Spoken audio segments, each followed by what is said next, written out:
Let's forget about a simple walk in the park for a second. I want you to imagine this. You are standing on top of a mountain, the wind is blowing, your grandchild is right there next to you, and you feel like you're 30 again. Now, this isn't some fantasy. This is a real, practical roadmap to get you there. Okay, so picture it. Fast forward maybe 10, 20 years, a little hand grabs yours. They point up to some peak that's just scraping the clouds, and they ask you that one simple question. Let's go. What do you say? Because honestly, your answer in that moment, it's going to define the entire next chapter of your life. So, what's it going to be? Are you going to be the grandparent who says, "Oh, you go on ahead, I'll just wait here on this bench, feeling every ache and pain"? Or are you going to be the one who grins, tightens up their backpack, and says, "Race you to the top"? See, we've been taught to think there's only one path as we get older, and that's just not true. We always blame the years, don't we? We say, I'm just getting older. But what if all of it, the creaky joints, getting out of breath, that energy that just disappears, what if it has nothing to do with how many birthdays you've had? What if the real culprit is the fuel you've been putting into your body for the last 50 years? And that brings us to the first huge idea here. We're going to talk about how to completely overhaul your body's engine. It's all about making a switch from a dirty, inefficient fuel to one that's clean, incredibly powerful, and get this, almost limitless. I want you to think about your body like it's a super advanced hybrid car. It's designed from the factory to run on two different kinds of fuel, sugar, which you get from carbs, and fat. But here's the thing. For most of our lives, we've only ever used the sugar pump. Rice, bread, pasta, you name it. We've been running on that one fuel for so long that the body has literally forgotten how to access its other, much more powerful, fat-burning engine. So how do we retrain it? Well, it's something called a low-carb, high-fat diet, or LCHF. And this isn't really about losing weight, not at its core. It's a strategic move. You're basically forcing your body's internal computer to reboot. And remember what it was designed to do. You're hitting the manual override button to switch from the sugar engine over to the fat engine. And the process itself? It's surprisingly simple.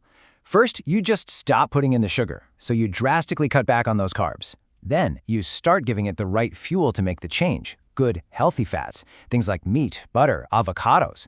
Your body might be a little confused for a day or two, but then, click, the switch flips. It enters what we call fat-burning mode, and you finally unlock this massive reserve of energy you've been carrying around on your own body for decades. And this right here is what real freedom feels like. You know that 3 p.m. energy crash where you absolutely need a coffee or a candy bar? Poof, it's gone. That constant nagging hunger that makes you cranky? It's just a memory. And why? Because you're not riding that roller coaster of needing your next meal for a hit of energy. Your body is just calmly and steadily burning its own supply, giving you this smooth, consistent power all day long. But wait, it actually gets even better. Once your body really gets the hang of this new fuel source, it unlocks something even more profound. I want you to think of it like a deep cleaning, system-restoring reset button that's built into every single one of your cells. You know, a really cool side effect to becoming a fat burner is that you're just not hungry all the time, which means you can go longer between meals without even trying. This isn't about forcing yourself to starve, it's just effortless fasting.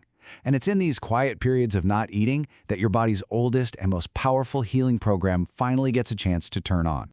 This process is called autophagy. Sounds kind of weird, right? Autophagy. It literally means self-eating, and that's a perfect description. When there's no new fuel coming in from food, your body gets really smart. It starts going on a hunt, not for food outside, but for the junk inside itself. So think of it like your body's internal project plan. First, the cleanup crew goes around and tags all the old, broken-down cells and gunk. Then, the recycle team comes in, breaks all that junk down into usable raw materials. And finally, this is the best part, the rebuild crew uses those recycled materials to create brand new, fresh, young cells. And I want to be really clear here. We are not just talking about simple repair. This isn't like patching a hole in a wall. This is full body regeneration. It's like tearing down the old, creaky parts of the house and rebuilding them with brand new, top-of-the-line materials. You are literally replacing your old self with a younger version, from the inside out. All right, so we've got the engine covered, we've got the cellular cleanup crew working, but what about the actual frame that holds it all together? What about the bones we need to climb that mountain? We're always told they just get weaker with age, period. Well, that's a myth. This is a huge mental shift you have to make.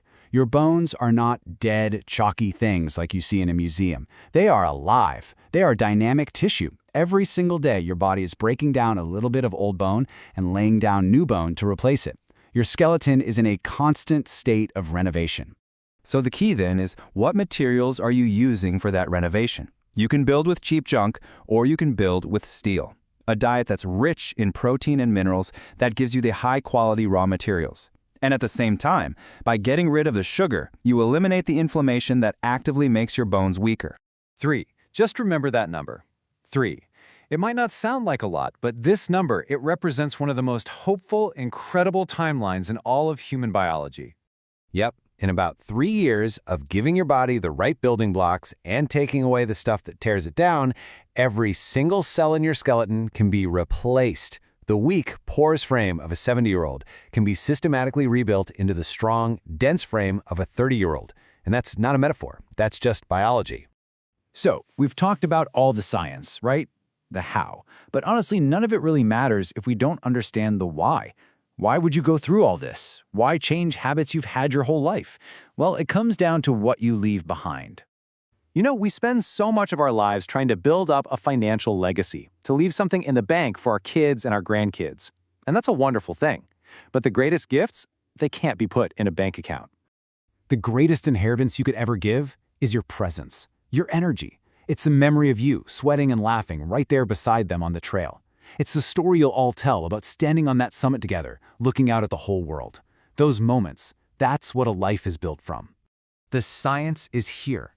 The potential is literally inside of you, right now, just waiting. The only thing you have left to do is decide on the destination. You really can wind back the clock. You can rebuild that strength. Your second act is waiting for you.